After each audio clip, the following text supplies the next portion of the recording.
अंकित और पवन के स्कूल में विज्ञान प्रदर्शनी होने वाली थी। दोनों ने इस प्रदर्शनी में मिलकर भाग लेने का फैसला किया। उन्हें वायु से संबंधित एक प्रयोग दिखाना था। आज पवन अंकित के घर आया हुआ है, यह चर्चा करने के लिए कि वे इस प्रदर्शनी के लिए क्या प्रोजेक्ट बनाएंगे। अरे पवन, तुम आ गए? बैठो, मैं पानी लाता हूँ। नहीं अंकित, तुम भी बैठो। अंकित, इस बार हम वायु के प्रयोग से ऐसा मॉडल बनाएंगे जिससे सब आश्चर्यचकित हो जाएं। हाँ बिल्कुल, लेकिन पवन, मुझे तो कुछ खास सूझ ही नहीं रहा है। हम वायु से संबंधित क्या प्रयोग बनाएंगे? यही तो आज चर्चा करनी है।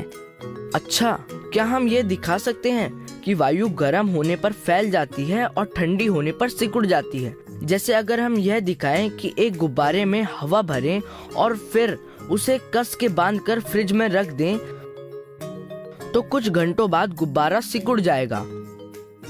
और यदि हम उसे वापस धूप में रख दें तो फिर से पहले जैसा फूल जाएगा।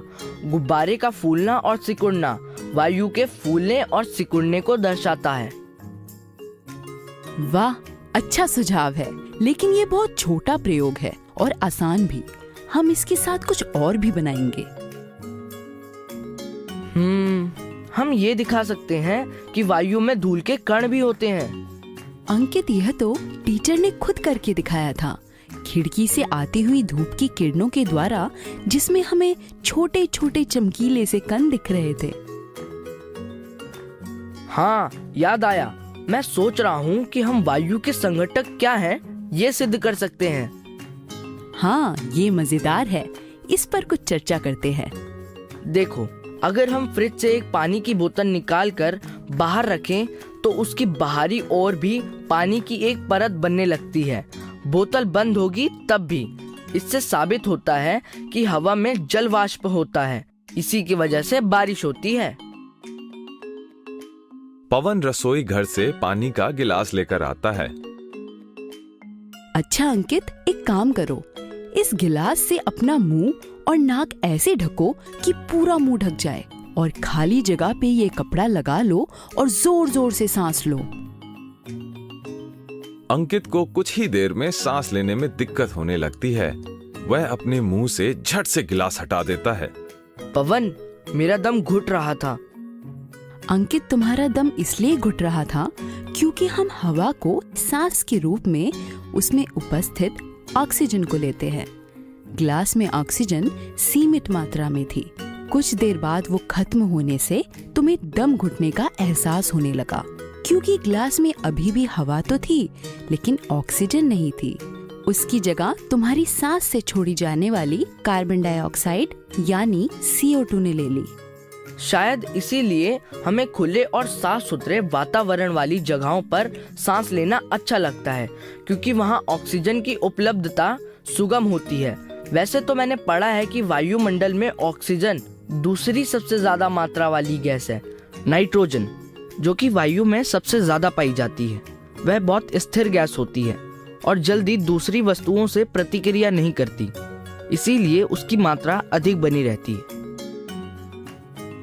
तुम बिल्कुल ठीक समझे। जहाँ वायु प्रदूषण ज्यादा हो या आग लगी हो, वहाँ भी हमारा दम घुटने लगता है, क्योंकि वायु के साथ शरीर में हानिकारक तत्व और जहरीली गैसें भी जाने लगती हैं। क्यों ना ये भी हम प्रयोग करके देखें? मैं समझ गया, रुको, मैं अभी आया। अंकित दौड़कर एक प्लेट, 2 मोमबत्ती लेकर आता है और दोनों प्रयोग शुरू करते हैं। अंकित प्लेट में मोमबत्ती को जलाकर लगा देता है। पवन उसमें धीरे से पानी डालता है ताकि आधी प्लेट भर जाए। अब अंकित धीरे से मोमबत्ती को शीशे के गिलास से ढक देता है। थोड़ी ही देर में मोमबत्ती फड़फड़ाकर बुझ जाती है। ये देखो, जल सतह गिलास में ऊपर हो गई, यानी जितनी भी ऑक्सीजन जल गई उतनी जगह पानी ने भर दी। और देखो, गिलास में कुछ उजला धुआं भी भर गया है। ये शायद कार्बन डाइऑक्साइड या जहरीली गैसों का मिश्रण है। क्या बढ़िया और मजेदार प्रयोग था। क्या तुमने देखा है कि जब हम लकड़ी जलाते हैं तो उसमें से काला धुआं निकलता है। ये धुआं कई गैसों का मिश्रण होता है, जिसमें कार्बन डाइऑक्साइड यानी CO2 मुख्य गैस होती है।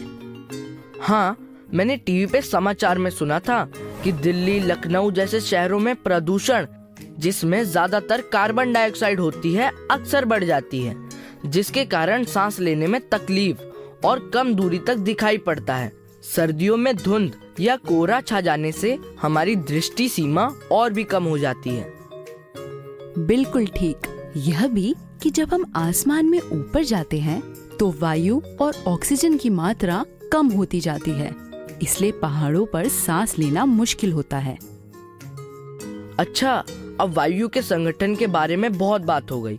अब हमें अपने विज्ञान प्रदर्शनी पे ध्यान देना चाहिए। क्यों ना हम मोमबत्ती की जगह कोई लकड़ी या पूजा में इस्तेमाल वाले कपूर को जलाएं और नीचे पानी की जगह कोई केमिकल का इस्तेमाल करें, जिसमें कार्बन डाइऑक्साइड घुलकर रंग बदल ले। वाह पवन, आइडिया तो अच्छा है। हमारा प्रयोग सबसे अच्छा होगा। इसके लिए हमें टीचर की मदद लेनी चाहिए। हाँ बिल्कुल, ये प्रयोग शायद बहुत लोगों ने किया हो, पर कुछ परिवर्तन कर हम इस प्रयोग से काफी कुछ प्रतियोगिता में दिखा पाएंगे।